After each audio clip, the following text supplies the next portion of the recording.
in conversation with some fascinating ladies who've changed the game in the world of video, music, and gaming.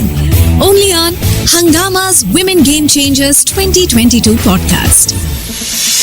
Hello everybody, this is your host Andrea D'Souza and welcome back to another episode of the Hungama Women Game Changers podcast. The Hungama Women Game Changers initiative was launched on 8th of March 2022 in order to felicitate and congratulate all the amazing work done by women in music, gaming and entertainment industries.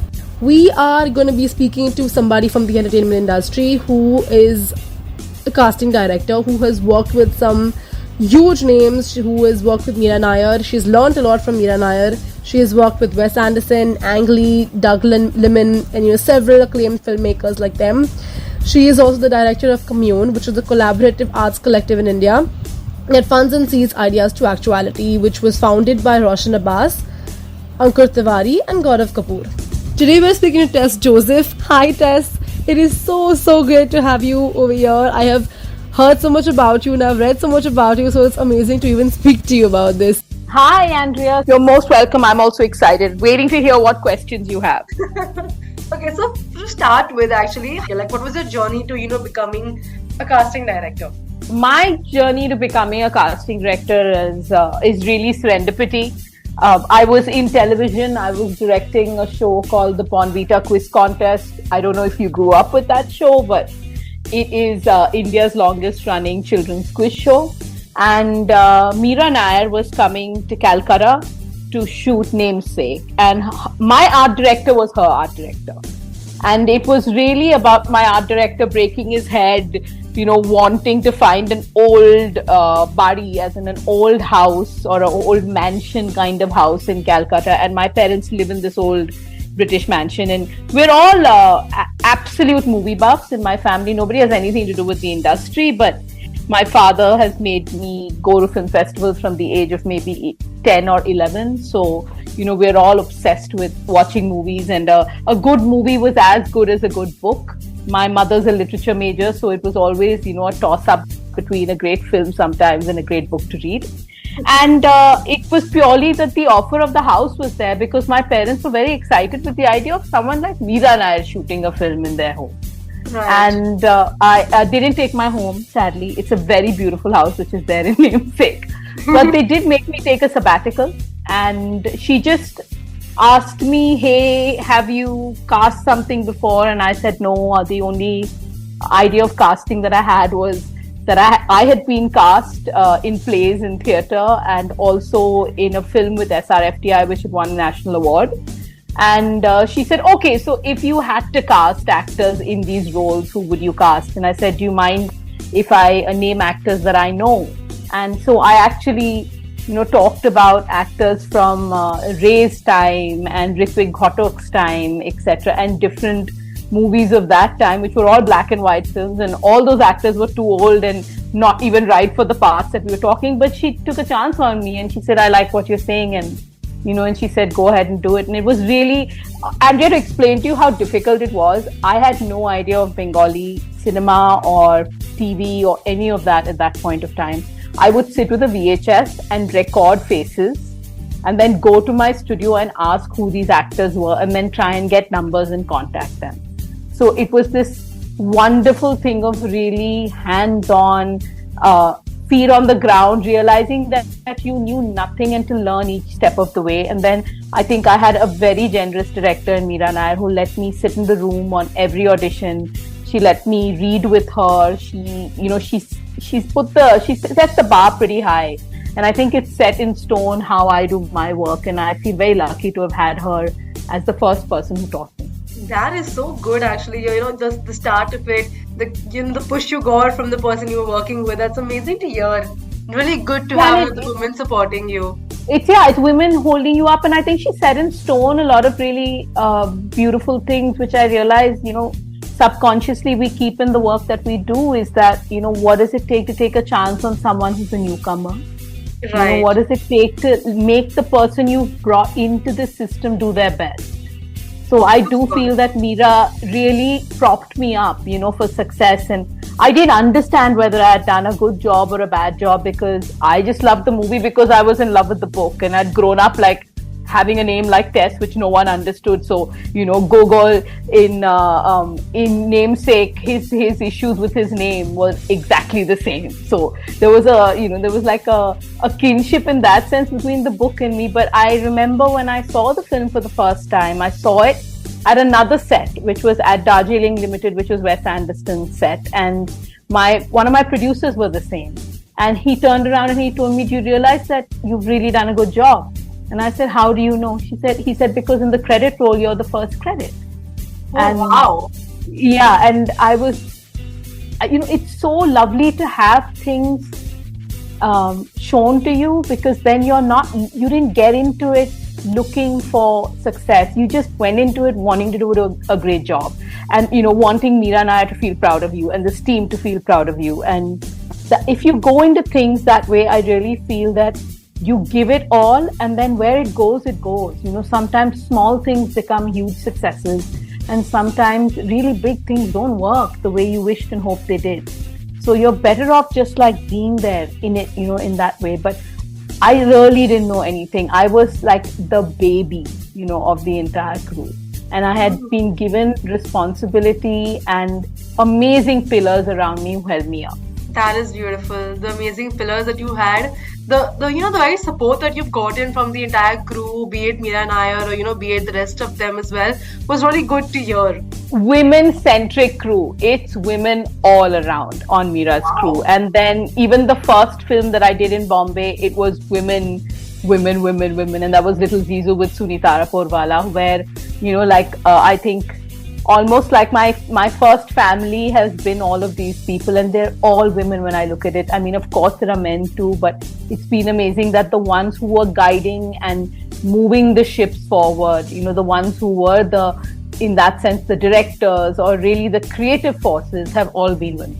So that's really pretty. Very nice to hear. And I'm guessing you've come a long way from, where you started. So have you seen like a big growth in, having women in the industry, in the behind the scenes as much as they are in the limelight? Oh my God. Yeah, like huge.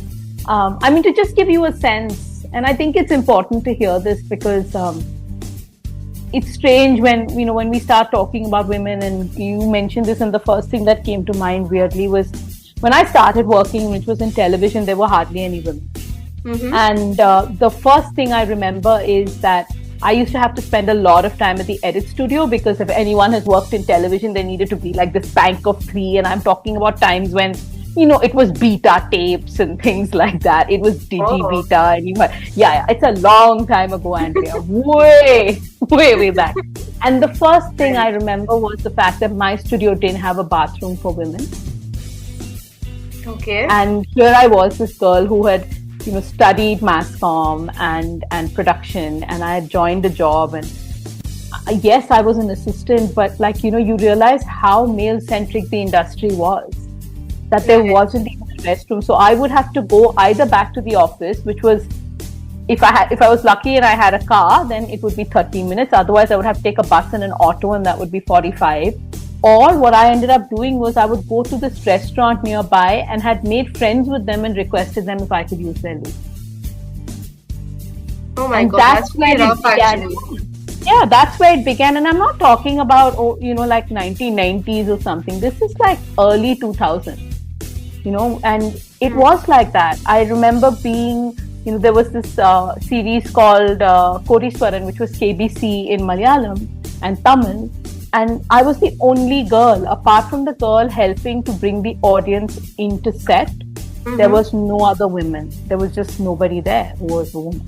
And then moving to film, my office had a lot of strong women. So because I was doing the Bonvita quiz contest, my boss was Derek O'Brien, and his wife back then was Reela. And Reela was my immediate boss because she was the head of production. And she was a really strong woman. So I look back and I was like, my roots were, luckily, I was in a space where I spent most of my time where there were a lot of women. Even though I didn't see it in my workspaces, the studios, the sets, the films, etc. Then when I moved to movies, it changed for me totally, because again there, I think I was very lucky. I got put in a space where women were, captains of the ship. But we have come a really long way. We have come from being, I think, from the narratives that we're telling to the roles that women play, to seeing the number of women who are writing, directing, cinematographers. In casting, I feel there's always been a lot of women. It's a brilliant feeling to know that globally it's something that's there, that there are a lot of women casting directors, and I hope it continues that way. I'd like to believe that women listen better, probably. Yeah, of course. Yeah, and have tremendous ability to nurture and spend time, and maybe that's one of the reasons why we flourished anyway in casting well before everybody else did. But there've been a lot of women. I'd love you to go look up, but even right now, whether you look at a Game of Thrones of Nina Gold, Cindy Tolan, Amy Kaufman, who does all of Spielberg's work. Right. The women are there, they're boundless, the number of women who are there in casting. Mm-hmm. And the only sad part is actually a lot of the women are not really shown. Like, their names aren't that much taken as much as the men have been, Have you ever faced that, you've known a couple of women who have really been doing great work, but they've not been given credit about it? Yeah, and I think that also it's interesting that credits and spaces and even conversations are far more often offered to men than they are to women. Right. I feel like that's when we start having a universal rules, right, for everybody, right, and that's whereas even as an industry, I wish we had. I wish we had the presence of unions who were more active in terms of equality and equity. So to ensure that people, the same rules applied to everyone. Mm-hmm. The spaces that, if you did a behind the scenes, you do it for your casting director, irrespective of their gender, or right. Whether they're famous or not famous. There are sometimes people have done enough work, so you feel like, I should include. But I think that we should have some kind of thing that if you're covering HODs, that's also an HOD, and that's also somebody yes. who should. And whether it's your writers, everybody, I think we should be very proud of gender inclusion in the work that we do. So I wish producers, directors, and anything that we do, we looked at it more as that. I would find this a moment of pride that look at how, inclusive my team is. Look at how gender, equal my team is. I think those would be great places to kind of say that, wow, this, we start rating things on also their ability to be those. Would be fun. Mm-hmm.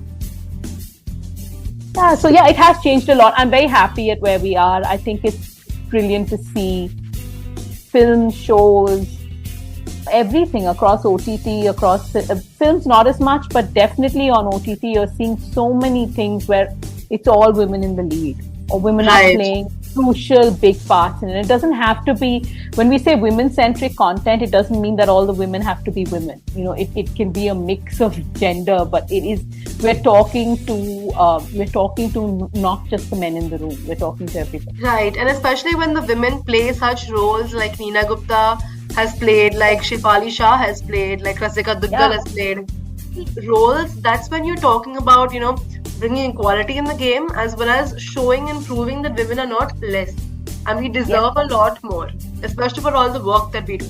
Absolutely. And also I think showing all kinds, I think societally we have many, I would say, layers in society, and it's really important that we see all. Like I love how Gitanjali Kulkarni has played everything from a mother, in Bihar, to a young boy who's entering politics, to on Unpause, she's playing, in Unpause she played she played a frontline worker. But I think, the Gitanjali Kulkarnis, the Amrita Subhash's, I think they're also like the way, what can I call it? But like I can say, even regional cinema has done such a brilliant job to show us women in different roles. If you've seen this film called Jaya Jaya Jaya Hey, which is a Malayalam movie, Darshana Rajendra playing, a girl who doesn't grow up with really any luxuries in life, where she's an orphan, and then this whole conversation about domestic violence, and it's her film more than it is anybody's film. And I think that's brilliant. In the South also, we've done it very well with Kumblangi Nights. We've done it very well with, with the Great Indian Kitchen and things like that. So we are telling amazing stories, I feel, at a regional level where it's not just about our mainstream actresses, but we have so many regional actresses who've done a brilliant job. Helen, which was then remade into Millie. So, you're talking about Anna Ben doing the movie in Malayalam, and then you see Janvi doing it over here in Hindi. So there's so much of stuff that's going on. It's not, I don't think we shouldn't only talk about Hindi content. We should really look at the gamut of it all. Yes, definitely. Even regional has done like huge amounts of work, and they've done brilliant work, and that is not coming that much into the limelight. Maybe in their own specific, state, it is pretty much very popular. But if you go to see as a whole of India, it may not be that much. But it really deserves to come up, as in more conversation. Absolutely, and I think that it is regional cinema that's, catching the eye of people all over the world, because the narrative quality of Indian regional cinema is fantastic. Yes. Completely agreed. And it's more natural, more candid. Like the scripts are so much more, more original if you go to see. So it's funny though, I think the older I get, I don't think there's anything very original anymore, because the stories we're telling are sometimes the same stories, but it's the authenticity with which we're telling them. So if I look at, the South, what they are doing is really telling the stories that are on the ground right now. They're looking at life and they're telling us stories from it, and they can take a creative twist on it. You can have a superhero movie like Minal Murli, but you'll have a fantastic character for a girl like Bruce Lee in it. So we should be able to that. Like what I love in Jalsa is that, you have Vidya Balan and Shefali Shah, and they're both equally powerful, belonging to two completely different classes when you look at them on screen. But it's brilliant to see that. It's brilliant to see that we can place, like wealth is not a determinant, it's not fame, but it's like women who are written brilliantly have all the layers and all the resonance that we need. You do have some sense, like a lot of fair points.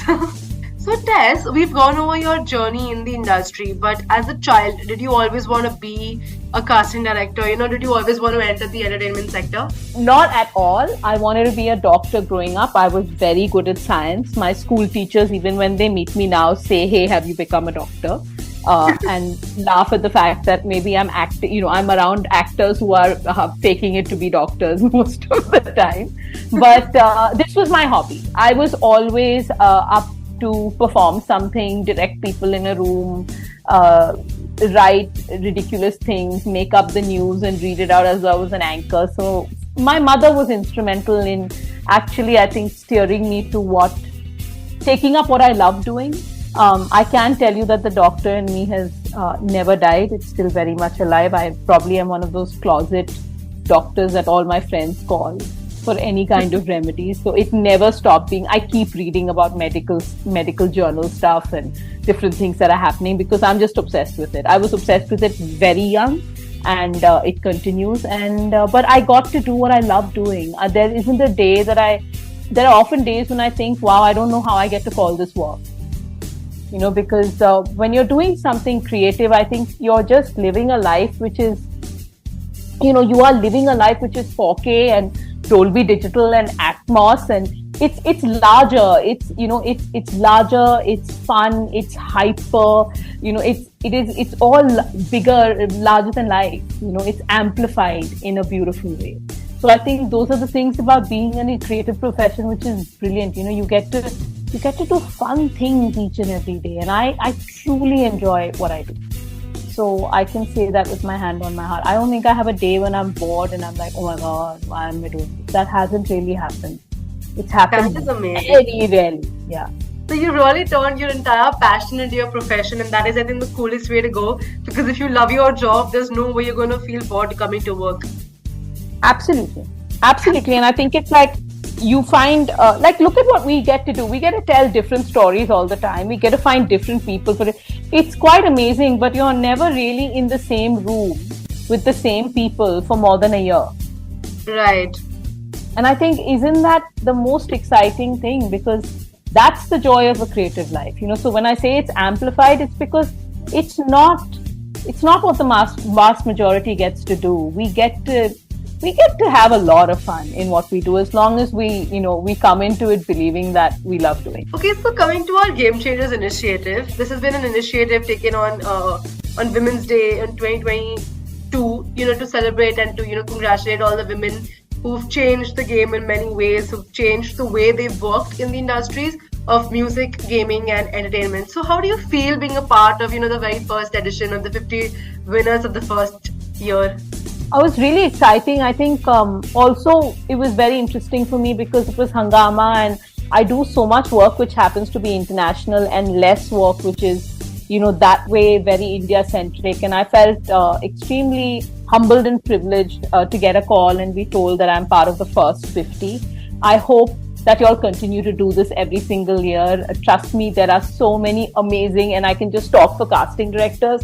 There are so many amazing women casting directors, and you should be featuring all of them. They're all absolutely brilliant. So I hope you will. I really hope to see names of, my peers and my colleagues, make it there. And it would be brilliant to see that every year you find 50 new women. And what a great initiative that, who knows, when you look at this like 5 years down the line, you go like, wow, we've really grown. And we've been spoiled, by choice because there are so many women to choose from now. Definitely. So that was really great to have you on our initiative. Really great to have you on this podcast as well, and really grateful for you to give us your time and for being this amazing personality in the industry and doing so much of amazing work. And we hope that you continue doing all of this international work as well as some national work as well. But it's amazing to have you. So thank you so much for being there. Thank you to your whole team, and have a great 2023. In conversation with some fascinating ladies who've changed the game in the world of video, music and gaming. Only on Hungama's Women Game Changers 2022 podcast.